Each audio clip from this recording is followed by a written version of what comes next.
followed by Ray Kiely. Ray teaches in London at Queen Mary University of London. Many of you will know his books on imperialism. His most recent book is The Neoliberal Paradox. And he has a very important piece in this year's Socialist Register on the political ideas that went to form Trumpism and the contradictions and seriousness and confusions in them.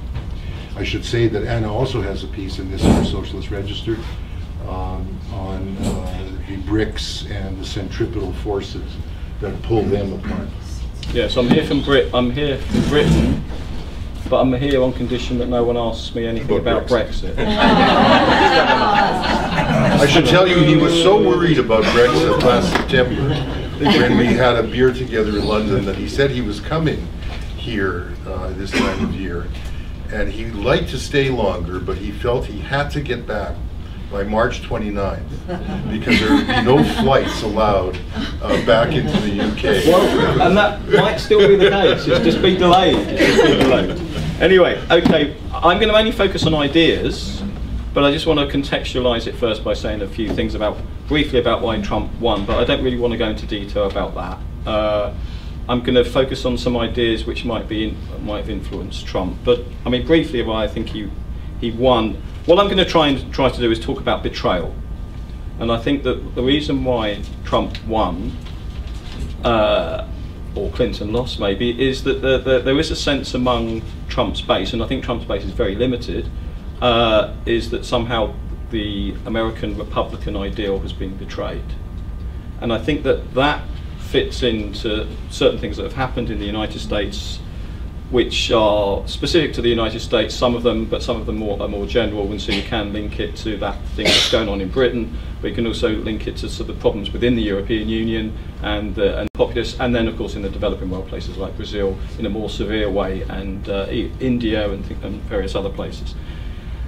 But in terms of the United States, I think we could see deindustrialization was an important part of the process, particularly in three Rust Belt states, and those jobs have not been replaced by better jobs, growing inequality, the defeat of labour, and with that certain rights for labour, particularly pensions, stagnant wages, all those kinds of things, the incompetence of Democrats, and particularly the Clintons, who are just hideous. I think in part it was a reaction to Obama, but also, and it's something I'm not going to talk about too much here, I think there's kind of fragmentation of politics, sense of distrust. I think Iraq was very important in the United States. It was also important in the case of Britain. The 2008 financial crisis, Britain also had, of course, the expenses scandal, and that's very important in the case of Britain, but that's different. But also, I think, one of the things I'm sort of thinking through at the moment, but I haven't really thought it through very much, but is this idea, this stuff about fake news is quite important in terms of populism and distrust of experts, and I think we have to think that through in terms of the marketized, not in terms of George Orwell's 1984, but in terms, it's not some sort of top-down state thing. There are some conspiracies going on Fox News or whatever, but it's also about the fragmentation of knowledge, and that's through marketization. And one of the things I'd like to work on, I'm very interested in looking at right-wing theorists, as everyone knows. I don't really read the left anymore, but I'm on the left. But it's trying to link Hayek's views on knowledge to populism today, and people like Michael Gove saying we've had enough of experts. And so trying to link the debates about Soviet central planning to the populist explosion now, and I think there is some kind of lineage there. But anyway, that sounds very impressive. I'm not quite sure where I'm going with that, but I'll try. But anyway, what I want to do really is talk about that's the context in which we can talk about betrayal. Okay, this betrayal of the American Republic. And what I want to do is talk about two sets of ideas, quite briefly, which have had some kind of affinity within the Trump administration. I'm not saying that these sets of ideas have led to a mass movement. I don't think there is a mass movement around Trump. I think there are some very silly rallies, but I don't think it's much more than that. But there is a certain affinity with these ideas, and there are some certain links as well, and I'll talk about those links as I go along. And the movement, the set of ideas I want to talk about is not neoconservatism, but paleoconservatism. So that's the first thing I want to talk about. I then want to try to relate that to neoliberalism, which you're obviously a lot more familiar with, and then try to bring out some of the tensions and how some of those tensions are played out. I'm not going to say too much about Trump's an idiot and why this is all going to fail. I think that's probably, you know that already. I'm trying to take these ideas seriously without sympathising with them. If it sounds, without sympathising with them. Okay, so if it sounds like I'm sympathising with them, I'm not. I did say at ISA this morning at one point I recommended a book, and the book was by Tucker Carlson, and I kind of thought at the end of it, I bet I'm the only person at ISA that has recommended a book by a repellent Fox News presenter. But actually, the Tucker Carlson book, awful though it is very good on neoconservatism, and it's very good on the Iraq War. So it is very interesting in that regard. But of course, he gets royalties, so perhaps don't buy it. Anyway. Okay, so what I want to do then is go through paleoconservatism first, and I think what paleoconservatism as an idea is about is a so-called revolt of middle American radicals. Okay, middle American radicals against the liberal managerial state and against globalization. Some of this, it's interesting that the cultural Marxism that was mentioned earlier, some of this, Paul Gottfried has written a book on Western Marxism. Paul Gottfried is the leading paleoconservative. He knows his Marxism, and he's influenced by Gramsci. He's also influenced by the Frankfurt School. Samuel Francis, strongly influenced by Gramsci, to some degree Lenin, and the Frankfurt School. Samuel Francis is dead. These people are horrible. Okay, I'm not, they are horrible, but they are sophisticated, which you can't say about Trump. Both of those did have links to an earlier round of paleoconservatism because both of them were advisors to Pat Buchanan in the 1990s, okay, who tried to become the Republican candidate, ended up being the Reform Party candidate in 2000, and there was someone that tried to challenge him as the Reform Party candidate, and this other person said Pat Buchanan is a horrible racist, misogynist, and all those kinds of things. His program is awful, it's racist, misogynist, and that person was Donald Trump. And of course, Donald Trump took over that racist, misogynist program a few years later. But essentially, what the paleos say, and they take a lot of this from an ex-Trotskyist, James Burnham, is that there's a new class. There's a new class in the United States, which is basically of managers committed to multiculturalism, to immigration, and to what they call a transnational post-America. Okay, and this liberal managerialism is a source of power and domination over the forgotten middle American radicals. Sometimes that's conflated with the so-called white working class, but it's not that actually. It's a kind of cross-class thing, and as much as anything, it's the middle class, the uneducated middle class. But these so-called middle American radicals are committed to the local, to tradition, rather than political correctness, experts, universities, multiculturalism. That's all part of the liberal elite. I'm part of the liberal elite. Globalization is central to this, and for them globalization includes these failed liberal wars of intervention. So Buchanan was very much against Iraq. Trump, well, he keeps on changing his views about that. He kind of was for it, but anyway. But essentially, liberal wars of intervention is multiculturalism abroad. So it's a revolt against multiculturalism at home and what they perceive to be multiculturalism abroad. And basically, this is run by coastal liberal elites who have betrayed America. They've betrayed the Republican ideal. And the focus should be on America first. America first is a slogan which goes back before World War II, but Samuel Francis took up this slogan, and of course Donald Trump took up this slogan, to challenge both the liberal managerial elite and globalization. But central to this is this idea of this betrayal of the American Republic. That's what they're really wanting to challenge. Get rid of the, I mean, Bannon wants to, I think Bannon, sometimes his significance is exaggerated. But he wants to get rid of the American state, dismantle the American state, all these kinds of things. He refers to Lenin as well, of course. Right, so that's the first thing, that's the paleos, and that's a very potted kind of account of the paleoconservative tradition. Now I want to talk about neoliberalism. Now I'm not going to talk about neoliberalism in much detail here, partly because I'm sure a lot of you are much more familiar with this. What I'm going to, briefly, all I'm going to say is that neoliberalism, I think, is a much misunderstood term. Often, particularly in academia, political scientists like to say, oh, there's not neoliberalism because the state has never been rolled back. And if you look at someone like Margaret Thatcher, state spending as a proportion of GDP didn't actually go down, and actually state spending as a proportion of GDP was higher under Margaret Thatcher than it was under Harold Wilson. But that doesn't make Harold Wilson a neoliberal and Margaret Thatcher not a neoliberal. The thing that is important about neoliberalism is what the state does. It's not a quantity theory of the state.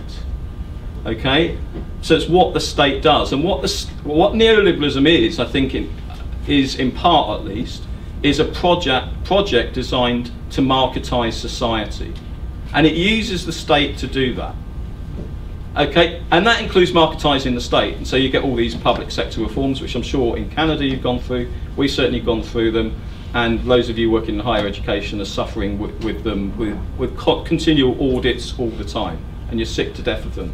I mean, interestingly, Hayek talks about markets to challenge bureaucracy. What we've actually had is bureaucratization in the name of the market. That's what's actually happened. So we haven't had the rollback of the state, that's true. But at the same time, neoliberalism promises, there's a utopian project in neoliberalism where you can have a pristine free market. Okay, so it needs the state in order to construct neoliberal individuals, not least those working in the state, but also says there's a promise of somehow getting rid of the state. Okay, and the 2008 financial crisis, and we're still living in the aftermath of that, I think, was a clear challenge to those ideas. But neoliberalism, I mean, this is one of the paradoxes of neoliberalism, is that actually this relationship between the state and market, for neoliberalism, it's a source of theoretical weakness, because it relies on the state while continually promising to get rid of the state. But the paradox is, while it's a theoretical weakness, it's a sign, in some ways, it gives them political renewal. It gives them the potential for political renewal. Obviously that has to be struggled through and so on, but there has been, to some degree, political renewal, not least in the European Union with austerity, to some degree in Britain with austerity, and you know, obviously one of the most severe cases would be someone like Greece. So, as I said, neoliberalism promises a pristine market without the state, but the state is always central to its project. And basically, state regulation is basically a precondition for markets to exist in the first place, not least in terms of global value chains. I was not going to use this word, but Brexit, one of the great contradictions, I think, in Brexit is the kind of European research group think that you can have this kind of spontaneous markets, although they still then talk about them being embedded in an Anglosphere, which is you know, nostalgia for empire. But essentially they've still got this promise of spontaneous markets. But actually, if you want to be part of European integration, you do have to standardise. You do, if you want investment to continue, you do have to standardise. And I think some of them, reality has bitten. I mean, not least for Jacob Rees-Mogg, who's put all his money elsewhere. But anyway, leaving that aside, I don't want to talk. I've had enough about Brexit now. That's it. I'm done for the year. So going back to 2008 then, what we had was 2008, there were loads of regulations. It's true, of course there were loads and loads, and Leo's written about this with Sam. But of course those regulations were designed to expand the market, not to contract the market. But the fact that these regulations existed was useful for constructing a narrative that the state was responsible for the crisis. In the United States, it took the form of intervention in housing markets, or central bank intervention everywhere, kind of thing. So there, we also have a story of betrayal. So we've got a paleoconservative story of betrayal. I think we've got a neoliberal story of betrayal. The neoliberal promise of the free market has somehow been betrayed by actors undermining the neoliberal promise, even though in many cases they were actually expanding the market. Okay, but it was state regulation. And this, of course, could include, and this is where Bannon does come into the story, and Bannon did this terrible film, which I forget what it's called, a few years ago,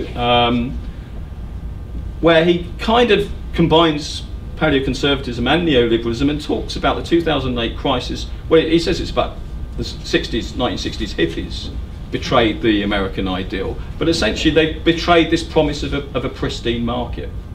The coastal elites have messed up big time. And that's why I think neoliberalism in many respects did strengthen after 2008. So, where does this leave the paleo story and the neoliberal story? Well, there is a clear difference between the two, and the clear difference is over globalization, because paleos want protectionism for manufacturing, among other things. But I think there's tensions within paleoconservatism, and there's tensions within neoliberalism, and those tensions, there was some overlap in those tensions, and I think in some respects they're being played out in the Trump administration. Okay, and the tensions, let's just quickly, briefly talk about these. Pat Buchanan. Yeah, I read Pat Buchanan, that's how sad my life is. It really is so depressing. But essentially, he invokes the spirit of Alexander Hamilton, constructing the American nation, protectionism for manufacturing. He is a great admirer of the Gilded Age, when there was a massive concentration and centralization of capital. I've got into Marxism there, you see. But also, of course, he supports the 1950s. This is where he's similar to Trump. The idea of the 1950s golden age, a golden age of manufacturing, where white workers, at least, white male workers at least, had relatively secure manufacturing jobs. Ironically, of course, that is also the height of James Burnham's managerial state, which is supposed to be, you know, we're supposed to be getting rid of, but the golden age was when the managerial state was in place. But also, Buchanan talks about, so in some respects, Buchanan is an apologist for big capital, for large capital. But he also invokes the spirit of a German neoliberal from the 1930s, well, beyond the 1930s, Wilhelm Röpke, who talked about everybody owning little plots of land. Almost an agrarian small-scale capitalism, neoclassical populism. So there's this kind of story of the small is beautiful, a neoliberal version of small is beautiful, but then there is this reality of big capital. And you see that in Hamilton. Interestingly, Sam Francis, who was an advisor to Buchanan, he's dead now, but hated Hamilton, had no time for Hamilton at all. And he was much more interested, didn't like protectionism of the North, he was much more interested in the South, which of course was slavery, but also free trade. But this tension is also present in neoliberalism. Be very brief on this. In the 1930s, neoliberalism, when it really emerged, talked very much about large-scale capital needs to be controlled by the state. Okay, so to ensure competition. And German ordo-liberals were the ones that really. So Röpke was one of them. Was one of the people that really advocated this. Okay, and Hayek at the time, if you read Hayek in The Road to Serfdom, he is really anti-large-scale corporations. He says they're partly to blame for the Nazis. Okay? By 1960, Hayek saying, no, concentration and centralization of capital was fine. And basically it's the influence of the Chicago School, the Aldos leave the Mont Pelerin Society, and essentially what you get is people like Gary Becker, Ronald Coase, who was the main one, really, he was British, but he went to Chicago, that essentially said there's nothing wrong with the concentration and centralization of capital. It must be what consumers want, and in any way trying to regulate capital is going to be more costly because the state is inefficient than just letting capital grow in size. So you've got there a kind of tension between small capital and big capital. And what I tried to do in the Socialist Register essay is try to map that onto a tension within the Trump administration, which partly goes to the answering whether Trump is a fascist, because I don't think he is a fascist. And the tension is essentially between the globalists, and I know there's lots of horrible associations with that term, but let's just go with that for now, and the anti-globalists in the Trump administration. And what I think you see in the Trump administration, Navarro is straight down the line protectionist. He wants high tariffs. He's the one that wants high tariffs. He believes that China is stealing America's jobs. Okay? The problem with this whole idea that manufacturing jobs are being lost to the developing world is that actually most of the developing world is deindustrializing as well. Okay, not least Mexico since NAFTA was signed. But anyway, so it's rubbish. It's mainly about technological change. Not in every sector, but it's mainly about technological change. So the jobs will never come back, but Trump will make a big fuss whenever a factory starts somewhere. Or start talk about Colby and clean or whatever.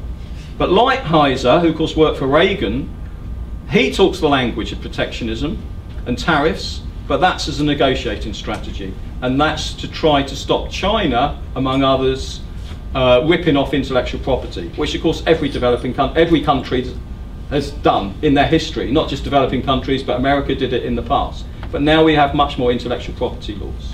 So essentially, Lighthizer is trying to use globalization to maintain and extend American power in a way which would be compatible with Leo and Sam's account of American hegemony through globalization. So in that respect, I think it's better, if we think about Trump, we can't think too much about what's going on in his head, because, you know, he makes Homer Simpson look intelligent, essentially. But essentially, I think what Trump represents is not fascism, but we could go back to the 1930s and talk about ordo-liberalism, which was a variety of authoritarian liberalism. And that's what I think Trump is more about. And I'll leave it there. Great. Thanks very much, Rick.